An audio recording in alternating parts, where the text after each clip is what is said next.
Hey, back here again. Just got back doing some estimates in the snow, beginning of April here in upstate New York. Very unusual. And I've been talking to a lot of other contractors in the Northeast, out in Ohio, Connecticut, New Hampshire, New York. And all of these guys basically told me the same thing on a sliding scale from 1 to 10. 1 being I love my company, and 10 I want to blow it up and move to Mexico.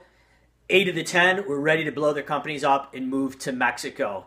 And I was wondering, what is the huge difference between the day I just had where I'm crushing sales out and closing deals, and a couple of the other gentlemen and ladies that I talked to in the Northeast that were at the one part of the sliding scale that absolutely love their company and just couldn't wait for the sun to break out and really get after some more sales.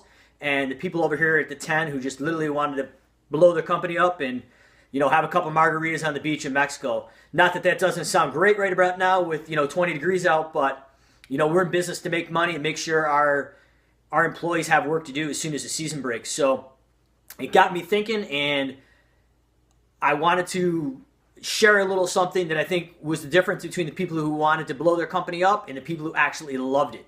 The main thing that I could think of is the few companies that I talked to that were loving their company and closing sales didn't necessarily invest as much money and time into the marketing and sales pieces this spring as we may have had internally in our company. We're just shy of $25,000 over the last 3 weeks in our marketing budget, and we're spending that, and we're closing sales and hitting our goals. But these other 2 companies or 3 companies I talked to that were still really positive closing sales had a commonality outside of the marketing and the marketing budget that we have internally in our company as well. I think that the problem is these other companies weren't doing a very, very key aspect that every business should be doing, especially in the spring, but not stopping the spring, but throughout the whole entire sales season. And you're probably wondering, what could the difference be between these other 7 companies that are having no phone calls, no estimates, and are just completely distraught right now versus the other 2 or 3 that are having awesome results in a time where there is no urgency and there's no sense of pain that customers are needing to fill with a service such as lawn mowing or fertilizing or landscape maintenance. Well, the difference is these other 6 or 7 companies are not proactively asking for the opportunity to provide extra services. Where they may be doing a lawn mowing for this customer, what's stopping them from calling and actively reaching out to them through email or automation that makes it automatically happen in a systematic way? Say, hey, if we're doing your lawn, we also offer these services such as fertilization or mulching or landscape maintenance. That is the big difference. Like we're actively in our company making outbound calls of almost 200 a day. On the low end, maybe 150, depending on the length of these phone calls.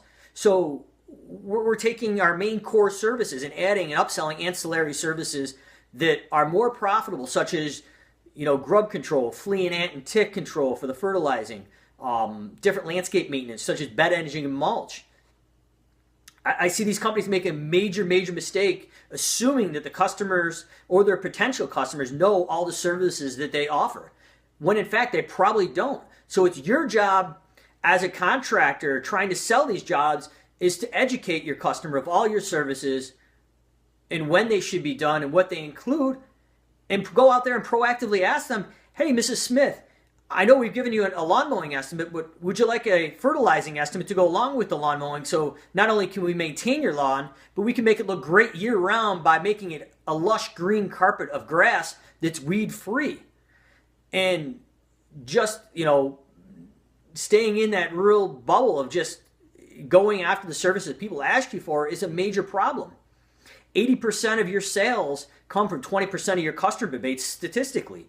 And we find that 30% of our most profitable work comes from upsells to our existing customers.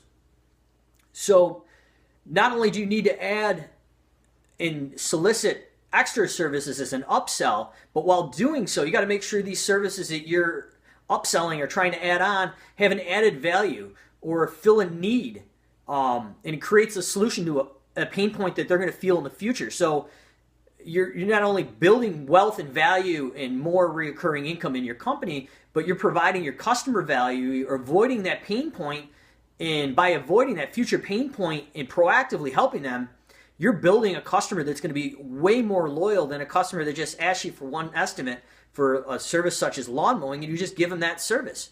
Where in fact, they may need 3 or 4 of your services, and if you don't ask or tell them that you do these services, you're just leaving money on the table.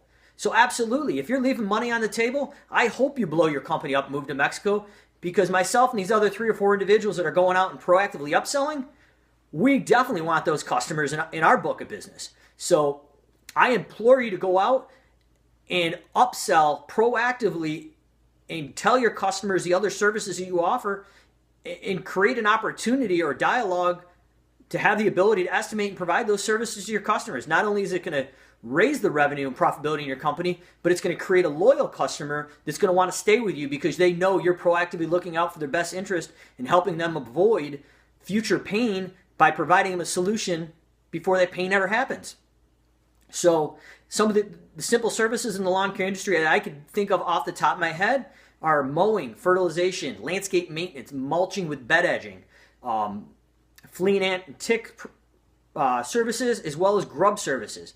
And all the services I listed may not be all upsold in the spring. So your flea and ant and tick or your grub in the Northeast may be upsold in June or July before that perceived problem actually happens. So as you're building that marketing calendar that we talked about, and going to look at our next video that we put out for putting a marketing calendar together, proactively think of not only the spring rush, but as well systematically throughout the 12 months of the year, the opportunities to upsell services and re-engage your customer, let them know these are the services that we provide for this time of the season and the upcoming time of the season. So until next time, look forward to talking to you. Leave me a message below the video if you have any questions, and definitely check us out at Simple Growth on Facebook. Give us a like. We do have some content on that Facebook page that is just for that Facebook page, so make sure you don't miss it. Until then, Mike Callahan, and I hope you have a great lawn care season here starting up in 2016.